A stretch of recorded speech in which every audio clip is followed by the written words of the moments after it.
지난주에 한 글을 읽었는데 그 글에서 이제 한 목사님이 쓰신 글인데 그 글에서 이런 얘기를 하더라고요. 오늘날 이제 우리가 그 관계들이 깨어지는 이유가 관계들이 깨어지는 이유가 친밀함이 부족해서일까 아니면 존경심이 부족해서일까라는 글을 이렇게 쓰셨어요. 물론 다른 주제의 글이지만 그 안에 이제 전개하면서 그 내용을 이렇게 좀 쓰셨는데, 그러면서 이제 하는 것이 친밀함이 부족한 게 아니라 오히려 존경심이 부족하기에 관계들이 깨어지고 하는 일들이 나타난다라고 이야기를 했습니다. 물론 관계에 따라서 좀 다르겠죠. 이렇게 이야기를 했어요. 부부관계 속에서는 존경심이 부족하다라는, 그리고 부자관계, 부모와 자녀의 관계 속에서는 친밀함이 부족하다라는 이야기를 이제 썼어요. 그러니까 관계에 따라서 조금 이제 어떤 부분들이 다를 수 있지만, 어떤 면으로 오늘날 우리 사회들을 좀 되돌아보고 우리가 살아가는 그 상황 속에서 만나는 사람들과의 관계 또는 여러 가지 뉴스들을 보면 우리가 친밀함이 부족하고 친밀함이 없는 사회를 살아가는 건 맞아요. 특히나 오늘날 같이 코로나가 심해서 서로 만날 수 없을 때는 친밀함이 부족하죠. 그 친밀함을 나눌 수 있는 기회가 굉장히 적습니다. 근데 한편으로는 그 친밀함이 부족함 속에서 오히려 더 무너지는 게 뭐냐면 상대방을 향한 존중이죠.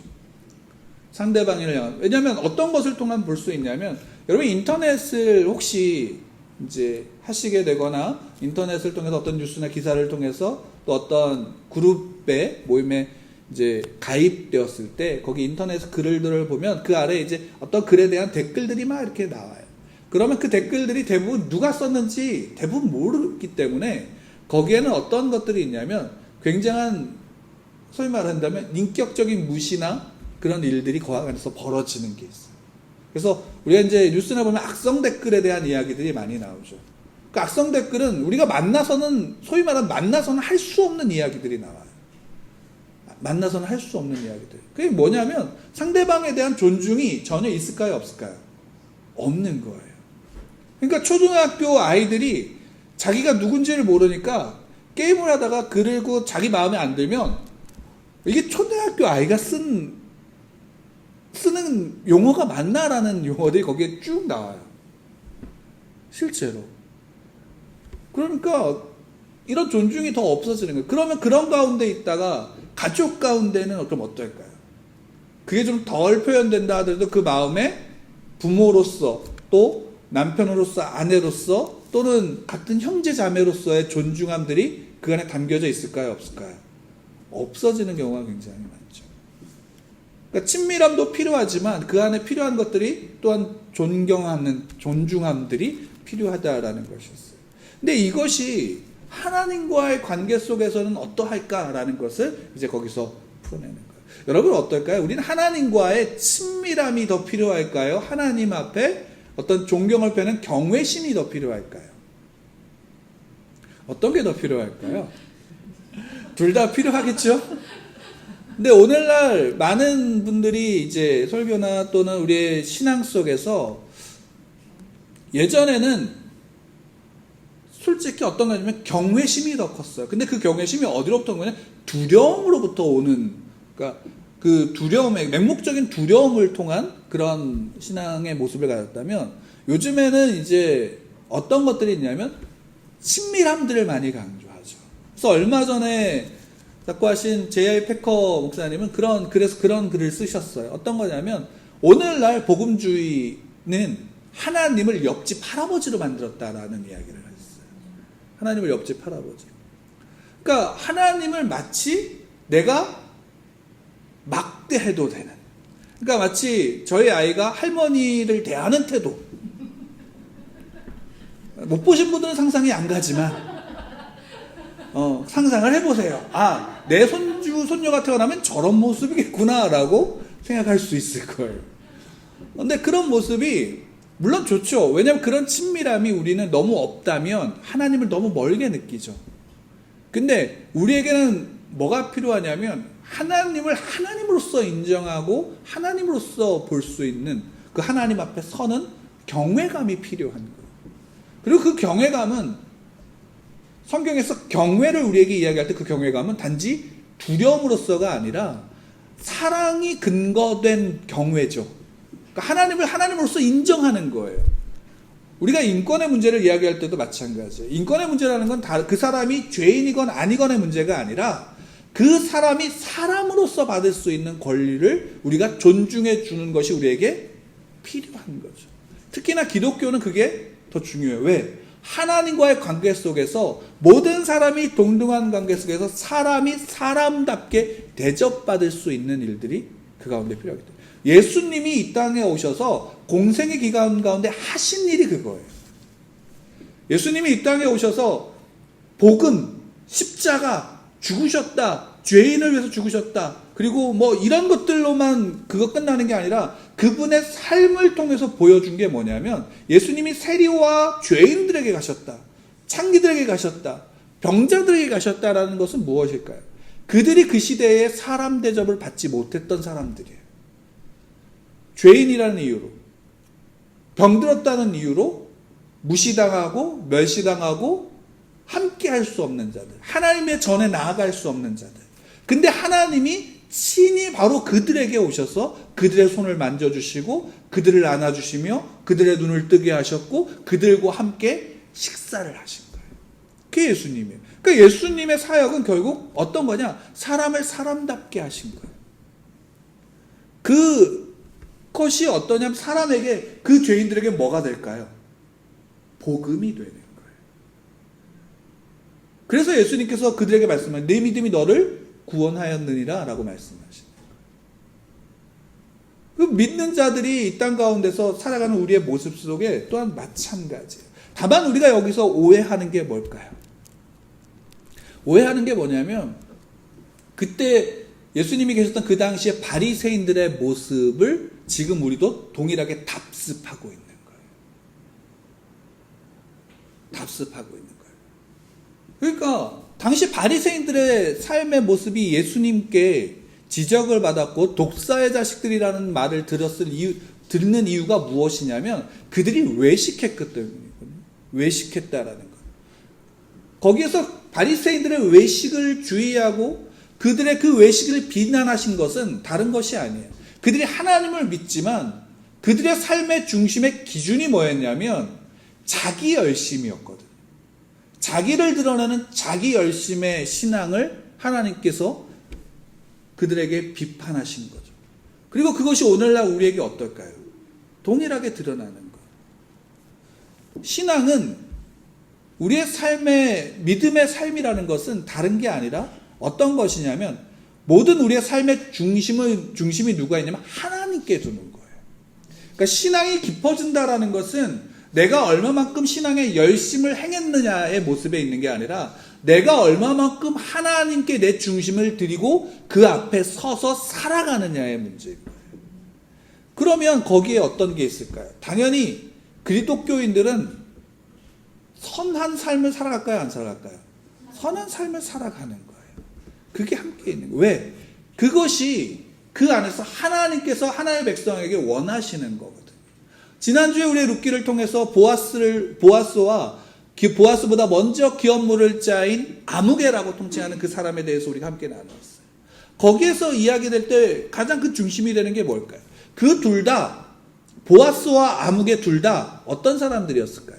한 사람은 하나님을 잘 믿는 사람이고 한 사람은 하나님을 믿지 않는 이방인이었나요? 둘 다 하나님의 백성이에요. 근데 놀라운 건 뭐냐면 둘 다 하나님의 백성인데 보아스의 이름은 기억하지만 아무개라고 표현되는 먼저 기업물을 자의 이름은 기억되지 않는다라는 거예요. 여기 이름을 기록하지 않았다라는 것은 굉장히 중요한 의미가 있어요. 그 사람의 어떤 지위나 이런 것을 성경이 중요하게 보는 게 아니라 하나님께서 여기서 우리에게 보여주시고자 하는 것은 무엇이냐면 너가 무엇을 너의 중심에 두고 살아가느냐라는 거예요. 보아스의 삶은 어떤 것이었냐면 그 중심에 뭘 두고 있어요?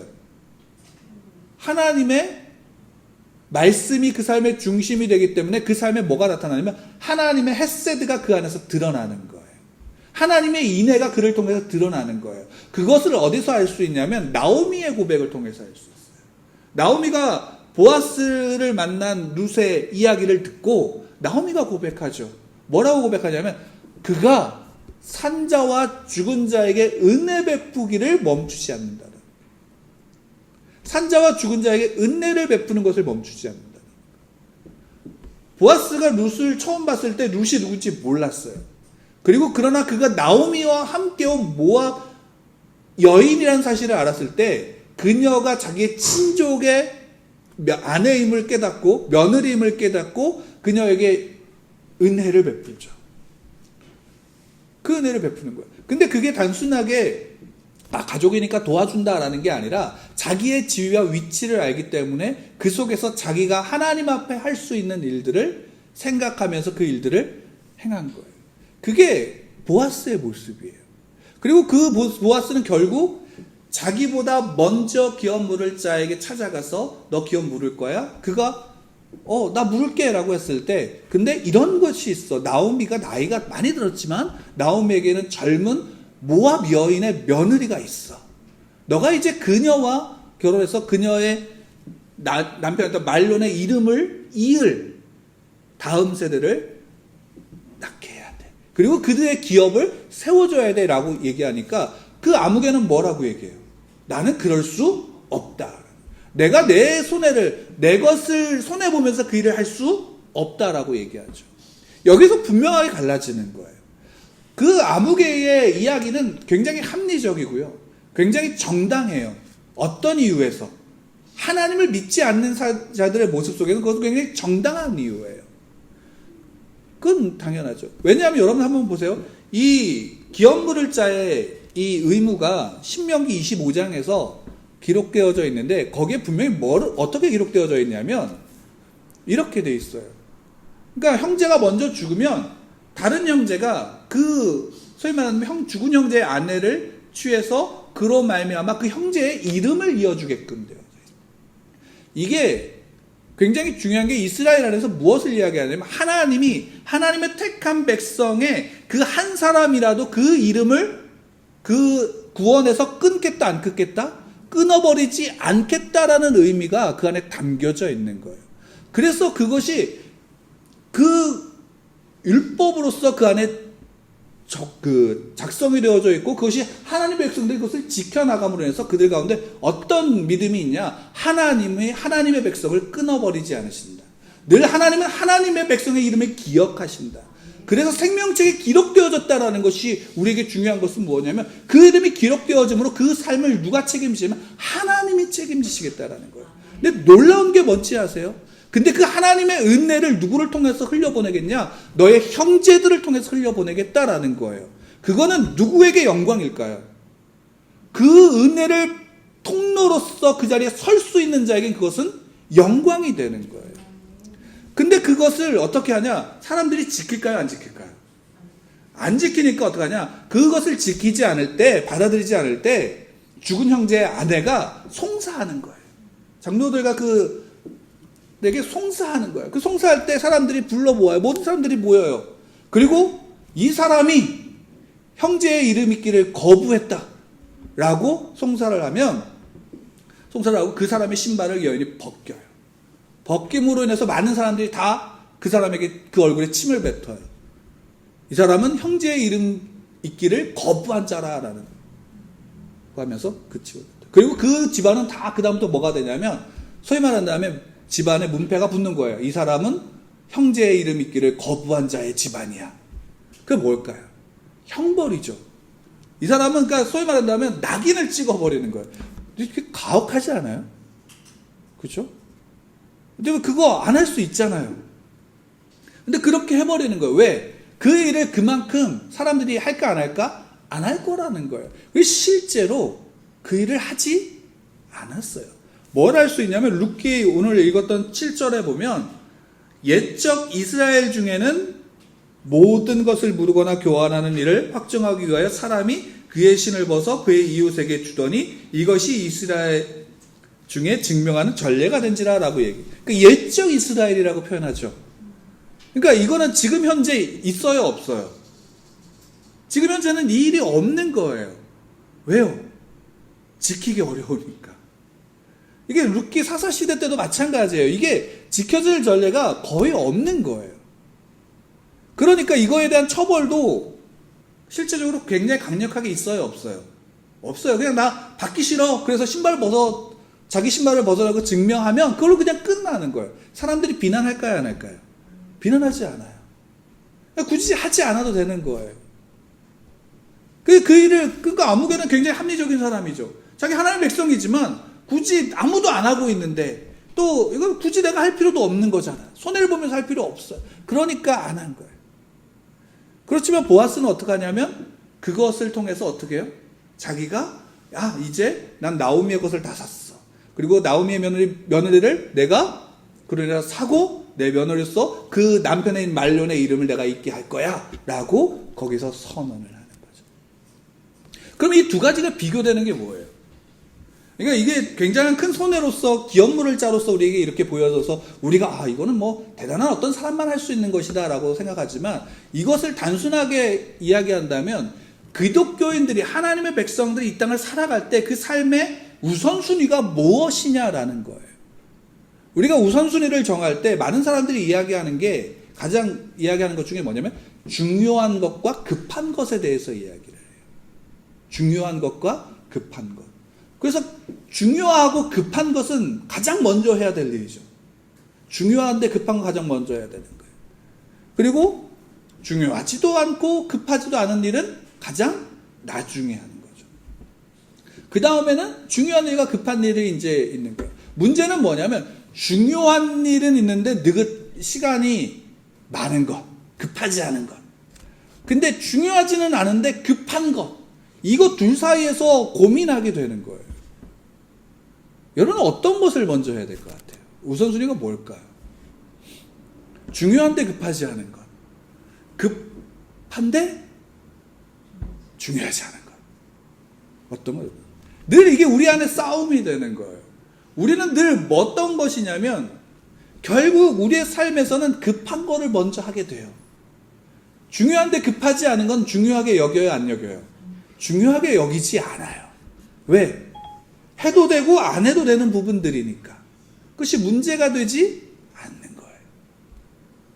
근데 성경에서 우리에게 분명하게 이야기하는 건 뭐냐면 기독교인들, 그리스도인들, 하나님의 백성들에게 있어서는 중요하냐 급하냐의 문제 속에서 중요한 것을 하라는 거예요.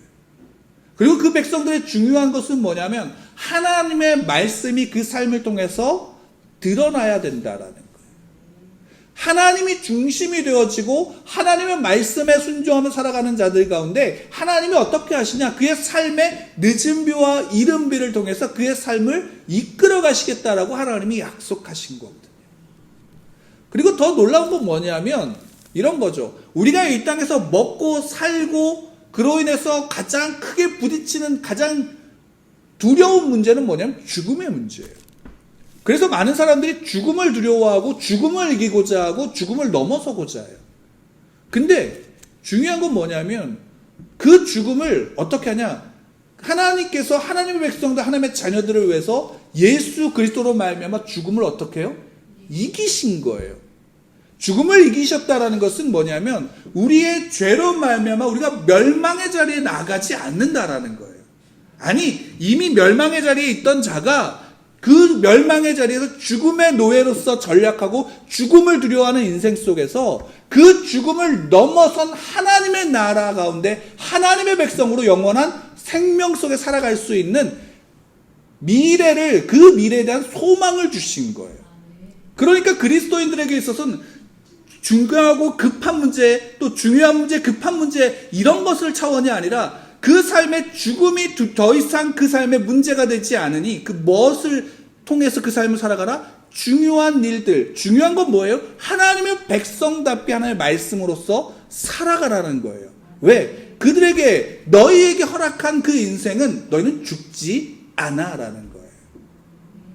죽지 않는다는 건 우리의 육신이 이 땅에 죽지 않는다라는 것이 아니라 너희의 죽음으로 너희의 인생이 거기서 그 죄로 말미암아 끝나는 게 아니라 영원한 나의 나라에서 나와 함께하는 삶을 살아갈 거야 라는 것을 약속하신 것입니다. 그렇기 때문에 하나님께서 거기에서 우리에게 말씀하시는 거예요. 너희들의 삶 속에서 보아스는 그것을 보는 거예요. 내 삶에 중요한 것이 어디 있느냐라고 했을 때 그는 나는 내게 있는 재산의 손해를 보더라도 나는 하나님의 말씀에 따라서 기업 물을 자의 그 의무를 지겠다라는 거예요. 이것이 여기에서 분명하게 갈라지는 게 먼저 기업 물을 자의 이름은 아무개가 되는 것이고 아무것도 아닌 자가 되는 것이고 하나님과 관계가 없는 자가 되지만 보아스는 그 이름이 하나님의 편에서 영원히 기억되는 이름이 되는 거예요. 기억되는 이름. 그리고 이 안에서 하나님이 그 보아스를 통해서 역사하시는 거예요.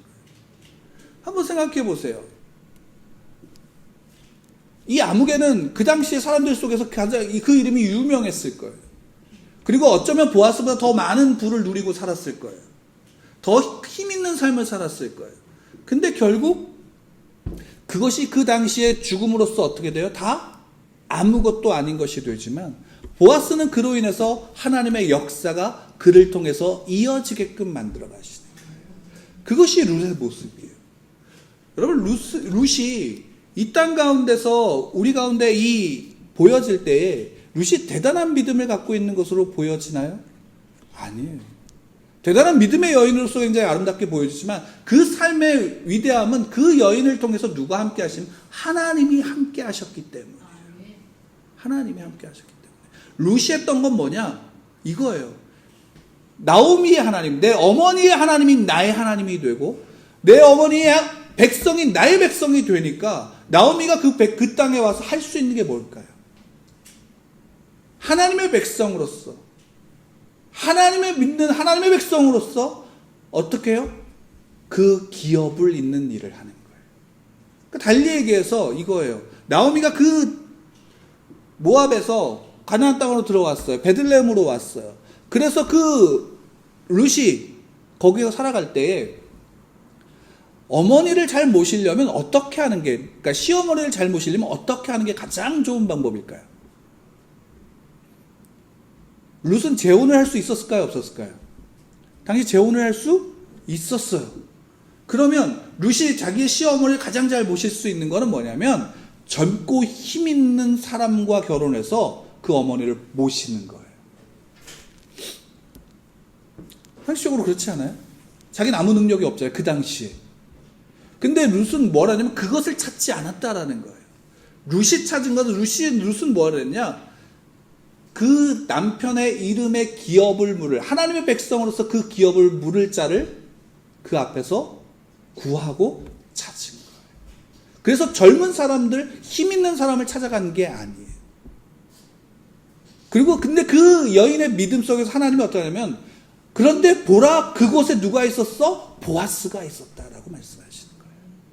하나님이 그 여인의 믿음 속에서 하나님이 그 여인을 보아스와 만나게 하시고 보아스와 함께함으로 뭐래요? 기업을 물을 수 있게 하는 거예요.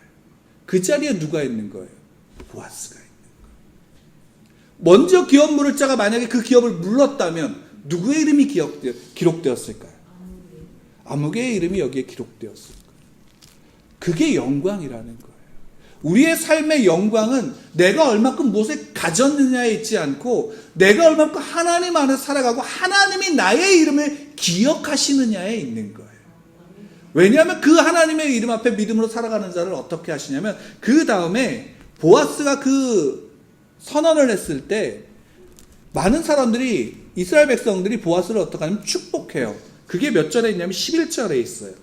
우리 함께 읽도록 할게요. 11절 12절까지 좀 읽겠습니다. 시작. 성문에 있는 모든 백성과 장로들이 이르되 우리가 증인이 되나니 여호와께서 내 집에 들어가는 여인으로 이스라엘의 집을 세운 라헬과 레아 두 사람과 같게 하시고 내가 에브라데서 유력하고 베들레헴에서 유명하게 하시기를 원하며 여호와께서 이 젊은 여자로 말미암아 내게 상속자를 주사 내 집이 다말이 유다에게 낳아준 베레스의 집과 같게 하시기를 원하노라 하니라.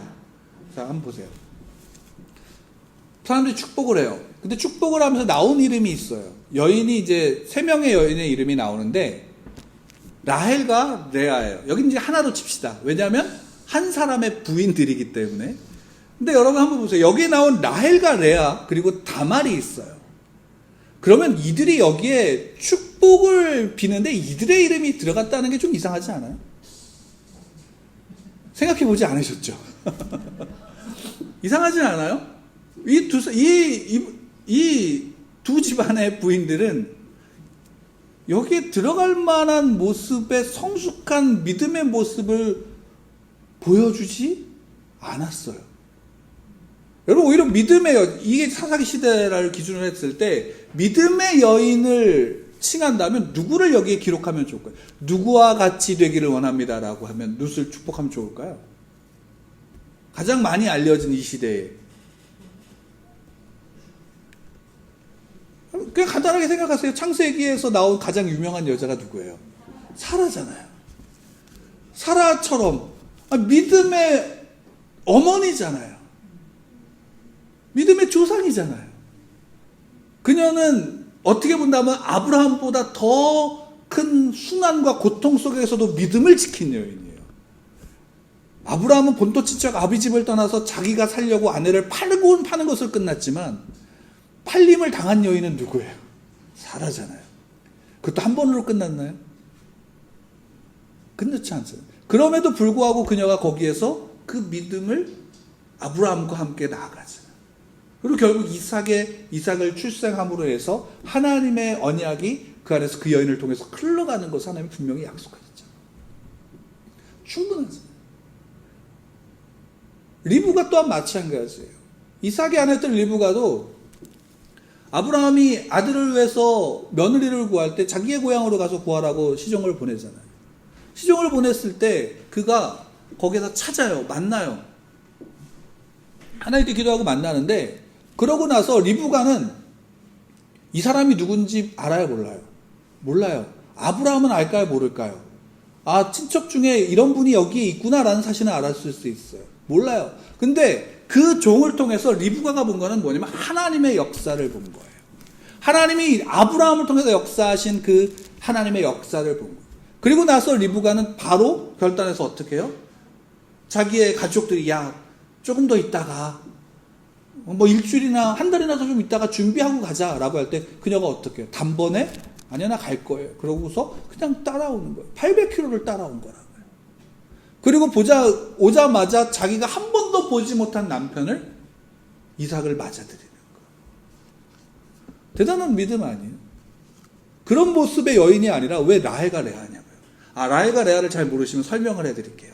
그냥 간단하게 이들을 설명할 수 있어요. 애 낳기 경쟁으로 애 낳는 것을 목적으로 삼았던 여인들이. 야곱의 아내로서 레아와 라헬은 레아는 좀 불쌍하긴 하죠. 왜? 남편의 사랑을 못 받았으니까. 남편의 사랑을 받기 위해서 그녀의 목적은 뭐였냐면 애를 낳음으로 인해서 자기가 사랑을 받고자 했던 거예요. 그러니까 자기의 가치가 애를 낳는 것에 있었어요. 라헬은 남편의 사랑을 받았지만 애가 없음으로, 그 당시 애가 없음으로 인해서 뭐냐면 늘 위축되고 자존감이 무너진 여인이었어요. 그러니까 그 애를 낳기 위해서 어떻게 하면 자기의 시녀를 들여보내고, 라헬의 시녀를 들여보내서 나도 시녀를 들여보낼 거야 라고 또 시녀를. 그래서 애를 낳는 경쟁을 하다가 나중에 그 애를 낳은 거예요. 근데 그녀들의 이름이에요. 그녀들에게 어떤 믿음이 보이나? 아니요, 믿음이 보이지 않아요. 오히려 라헬은 자기가 아버지의 유산을 받기 위해서 아버지 라반이 가지고 섬겼던 드라빔을 안장에 숨겨갖고 와요. 왜일까요? 그 우상을 통해서 그가 가지고 있는 물질의 유산을 자기가 받겠다라는 거예요. 믿음이 보이나요?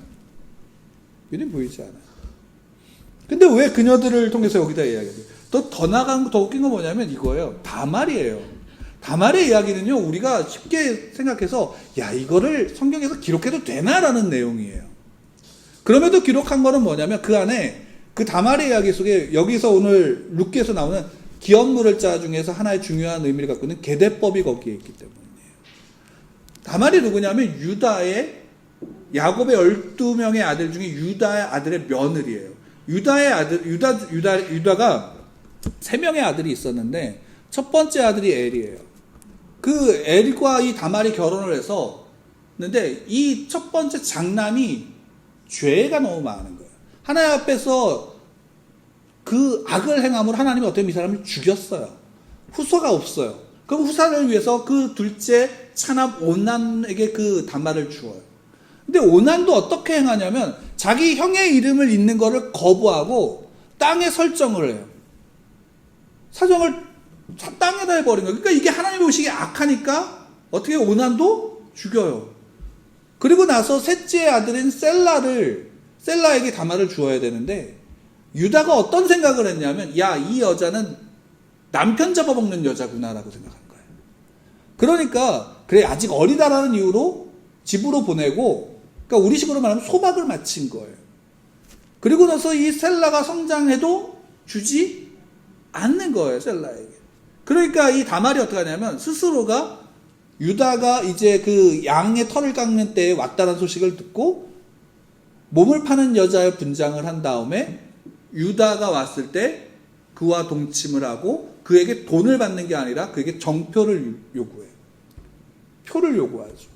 그리고 나중에 이제 자기가 유다로 말미암아 임신하게 되었을 때 유다가 불륜을 저질렀어? 이제 죽이려고 할 때 어떻게 돼요? 그 표를 보여주고 유다가 고백하죠. 다말이 옳다라고. 왜요? 그녀가 누구의 뜻 가운데 뜻을 세운 거예요? 하나님의 뜻을 세웠거든요. 근데 그로 인해서 그 다말이 임신했을 때 쌍둥이를 임신해요. 그 쌍둥이를 임신했을 때 원래 먼저 나온 그 장자가 누구냐면 세라예요. 먼저 팔을 뺐어요. 그래서 사람이 쌍둥이니까 표시를 하려고 여기에다가 홍색실을 묶은 거예요.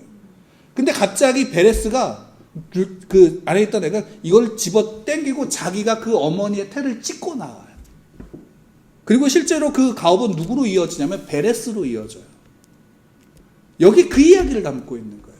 근데 이 이야기는 어떤 것을 담고 있을까? 레아와 라헬과 이 다말의 이야기 속에서 무엇을 담고 있냐면 여기에서 공통적으로 담고 있는 게 있어요. 라헬과 레아는 여기에도 기록되어 있지만 누구냐면 이스라엘의 집을 세웠다라고 표현하고 있어요. 그녀들이 비록 하나님을 향한 어떤 믿음의 열심이나 이런 것으로서가 아니라 다만 야곱과 결혼한 하나님의 언약 가운데 있는 가족 속에서 부인들이지만 그녀들이 그 안에서 자기의 것들을 세우기 위해서 아이를 낳는 것에 집중했지만 그러나 그로 말미암아 하나님은 어떻게 했냐면 그녀들로 말미암아 이스라엘의 집을 세웠다라는 거예요. 그녀들로 말미암아 12지파가 생겨나게 하고 그 12지파로 말미암아 이스라엘이 설 수 있도록 하나님이 어떻게 하신 거예요? 그녀들을 통해서 그 일을 행하셨다라고 표현하는 거예요. 그리고 다말은 어떠하냐? 다말 또한 마찬가지예요. 유다에 끊어졌던, 그래서 유다가 막았던 그 이름을 어떻게 해요? 대를 다말이 있도록 한 거예요. 그러니까 베레스가 어머니의 태를 찢고 나왔다는 것은 유다가 막았던 그 막힌 것을 하나님께서 그 태를 찢음으로 어떻게 보면 하나님이 이으셨다라는 사실을 거기에서 그 안에서 표현하고 있는 거예요.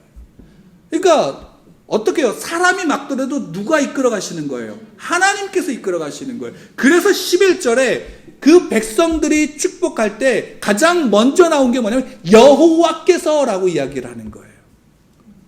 다말과 레아와 라헬이 어떤 믿음이 있고 그녀들이 어떤 믿음의 사람이라는 것이 중요한 게 아니라 무엇이 중요해요?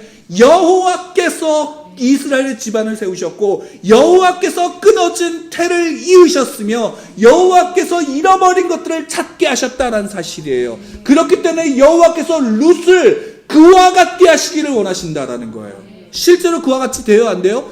룻을 통해서 보아스와 룻이 결혼한 다음에 아들을 낳아요. 이게 13절의 말씀이에요. 뭐예요? 여호와께서 이 모든 것이 끊어져 버리고 모든 것이 막혀버린 사사시대의 이스라엘 속에서 하나님께서 그 안에서 하나님의 손을 펼치시고 여호와의 손을 펼치심으로 막혔던 것들을 무너뜨리고 끊어진 것들을 이으며 잃어버린 것들을 여호와의 손이 다시 찾게 하셨다는 사실을 룻기에서 보여주는 거예요. 여호와께서 하신 것이라고요. 여호와께서. 그러니까 달리 얘기한다면 우리의 믿음은 이거예요. 여호와의 손이 나와 함께 한다라는 것이에요. 여호와의 손이 나의 삶을 통해서 하나님의 역사를 이루신다라는 사실이에요. 그것이 우리의 믿음이에요. 그것이 아니라면 우리는 무엇을 볼까요? 볼 게 없어요. 착하게만 살면 될까요? 남들에게 손해 끼치지 않고 살면 될까요? 이 세상의 자유는 그거예요. 이 세상에서 이야기하는 자유로는 그거예요. 다른 사람에게 어떤 폐를 끼치지 않으면 자기가 무엇을 해도 괜찮아요. 근데 하나님의 백성의 자유는 어디에 있어요? 하나님의 백성의 자유는 하나님 안에 있는 거예요. 모든 것이 가나 모든 것을 하지 않을 자유가 있는 거예요. 그게 예수 그리스도를 영접한 하나님의 자녀들인 우리의 가운데 있는 거예요. 여러분 가운데 있다고요. 하나님이 여러분 가운데 말씀하시는 건 무엇이냐면 내가 너와 함께한다. 이 말이 참 듣기 싫은 말임에도 불구하고 이 말이 우리에겐 굉장히 큰 은혜가 되는 거예요. 왜요? 하나님의 손이, 여호와의 손이 나를 이끌어가니까. 우리 그 속에서 내가 할 것은, 우리가 할 수 있는 게 뭘까요? 이거예요. 하나님의 말씀 앞에, 하나님이 나의 삶의 중심이 될 수 있도록 내 삶을 그 앞에 맡기는 거예요. 그 중심 앞에 내 삶을 드리는 거예요. 그리고 그 말씀으로 말미암아 내가 살아가도록 몸부림치는 거예요. 오늘날 우리에게 필요한 게 뭘까요? 말씀을 많이 하는 것이 필요할까요? 기도를 많이 하는 것이 필요할까요? 예배를 계속 드리는 게 필요할까요? 24시간 끊이지 않는 예배 드리는 거 다 중요해요. 말씀을 많이 하는 거 중요하고요. 기도를 끊임없이 하는 거 중요하고요. 예배를 24시간 끊임없이 예배를 드리는 거 중요해요. 근데 진짜 중요한 게 뭔지 아세요? 하나님의 말씀이 내 안에서 나의 고백으로 드러나는 거예요. 룻은 바로 그걸 사는 거예요. 어쩌면 룻보다 더 많은 지식과 경험과 어떤 열심을 행했던 것은 이스라엘 백성들의, 원래 이스라엘 백성들의 모습이에요. 근데 룻은 나의 어머니, 하나님이 나의 하나님이시고 나의 어머니의 백성이 나의 백성이에요. 그러니까 나는 그 속에서 그 뜻대로 한 가지 대를 이을 거예요. 그 이름이 끊어지지 않게 할 거예요. 그래서 어머니를 모시기 위해서 누군가를 찾고 누군가에게 나아가는 게 아니라 자기가 할 수 있는 그 일들을 향해 나아가는 거예요. 그리고 그것이 어떤 거예요? 룻이 해야만 했던 바로 그 일이었던 거예요. 근데 하나님은 어떻게 해요? 여호와의 손은 그 속에서, 그런데 보라, 여기에서 여호와께서 일하고 있다는 사실을 보여주는 거예요. 그것이 룻기에서 우리에게 보여주는 거예요. 그리고 오늘날 우리에게도 동일하게 보여주는 거예요. 여러분, 우리가 한국교회가 기도를 안 하기 때문에 망한 거 아니에요. 망했다는 표현 죄송합니다. 어려워지는 거 아니에요. 오해하지 마세요. 기도를 안 했기 때문이 아니에요. 오히려 기도만 했기 때문이에요. 예배를 안 드린 거 아니에요. 오히려 예배의 본질을 잃어버렸기 때문이에요. 예수님께서 이스라엘 백성들 가운데 오셔서 그 가운데 특히나 열심히 있었던 바리새인들을 향해서, 또 그 가운데 지도자들을 향해서 외쳤던 그 외침은, 그들이 제사를 안 드린 게 아니고 금식을 안 한 게 아니고 하나님의 말씀을 몰랐기 때문에 안 한 게 아니라, 중요한 게 뭐예요? 본질을 잃어버렸기 때문에. 여호와의 손이, 여호와가 중심이 되지 않고 그 손에 이끌어 가신 가운데 자기를 드리는 게 아니라 내가 중심이 되고 내가 기준이 된 거예요. 평양대붕의 100주년을 맞이해서 한국에 얼마나 많은 기도회가 있었는지 아세요? 연합집회도 엄청났어요. 바뀐 게 뭐가 있을까요? 어떤 뉴스 기사에서 보니까 한국교회의 문제를 지적하면서 이런 얘기를 해요. 본질에 대해서는 관대하고 본질이 아닌 것에 대해서는 굉장히 엄격하다라고. 그게 복음서에서 나오는 바리새인들의 외식과 다른 게 뭐가 있어요? 우리는 진짜 본질이 무엇이냐? 본질은 하나님께 있어요. 내가 오늘 하나님의 말씀을 봤다면 그 한 가지만이라도 그 말씀을 붙잡고 나가요. 그 말씀 하나만. 그로 인해서 내가 그 말씀으로 말미암아 내가 하나님의 사람답게 살아가는 몸부림이 내 안에 있어야 돼요. 그것은 믿음으로 말미암아. 다른 사람의 믿음을 내가 평가할 수 있나요? 아니에요. 그 사람을 하나님이 어떻게 이끌어 가시는지 몰라요. 우리가 잃어버린 게 뭔지 아세요? 절제를 잃어버린 거예요. 하나님 앞에서 하나님이 하실 것에 대한 절제를 잃어버린 거예요. 기도했으니까 하나님이 우리에게 어떤 복을 주셔야 되고 내게 어떤 것을 행해야 되나요? 아니에요. 하나님이 하나님의 뜻에 맞게 선하신 하나님이 이끌어 가시는 거예요. 그래서 중요한 게 뭐예요? 여호와의 손이 일하신다라는 거예요. 여호와의 손이. 그 속에서 우리가 할 수 있는 게 뭘까요? 하나님을 알아가세요. 하나님을 알기 위해서 기도하시고요. 하나님을 알기 위해서 말씀을 보세요. 하나님을 알기 위해서 이웃과 교제하세요. 그리고 하나님의 하나님을 경외하는 마음으로 서세요. 칼빈은 그 하나님을 향한 경외를 경건으로 표현했어요. 경건의 삶이죠. 그리스도인의 삶. 하나님의 백성다운 경건의 삶. 척한다라는 표현을 많이 하는데 그것이 부정적으로 쓰일 때가 많지만 우리는 그런 척이라도 좀 할 필요가 있어요. 하나님 앞에서. 그런데 그 안에서 우리 어떻게 할까요? 하나님과의 관계 속에서 하나님을 더 알기를 원해서 하나님의 말씀 앞에 서시고 그 앞에서 자연스럽게 그 하나님 앞에 서면요 기도할까요 안 할까요? 기도하게 돼요. 나에게 뭘 주세요가 아니라 하나님 내가 더 이 순간 속에서 하나님 앞에 하나님의 사람답게 서지 못하는 나 자신을 보게 되는 거예요. 그렇기 때문에 하나님께 구해요. 10계명에 있는 10가지 계명들 하나하나를 보면 얼마나 기초적이고 유치원 때 배웠던 도덕교과서에 나오는 이야기들이 있잖아요. 근데 그거를 어때요? 지키지 못하는 게 우리의 수준이라고요. 부모를 공경하지 못하는 게 우리의 수준이라고요. 하나님께서 내 얼굴을 나를 좀 봐라고 말하지만 그 하나님의 얼굴을 볼 수 없는 게 우리의 수준이라고요. 그러니까 어떻게 해요? 하나님 나 오늘 이 자리에서 하나님을 더 알기를 원한 그 간구가 그 기도가 자연스럽게 나오는 거예요. 예배를 통해서 그 은혜를 구하는 거예요. 성도의 교제를 통해서 그 앞에 나가는 이들의 모습을 통해서 본받고 도전받고 때로는 그 속에서 내 죄를 보는 거예요. 그러니까 예배에는 위로만 있는 게 아니라 자복과 회개가 있는 거예요. 그 회개 속에서 그 자복 속에서 위로가 또한 있는 거고요. 삶의 문제들은 그 속에서 우리의 삶의 모든 문제들은 하나님 앞에 설 때에 그 본질을 보게 되는 거예요. 보지 못하는 건 뭘까요? 본질을 보지 못하는 거예요. 여호와의 손이 우리에게 있다는 사실. 여러분 그 사실을 믿으시기 바랍니다. 그 앞에 서십시오.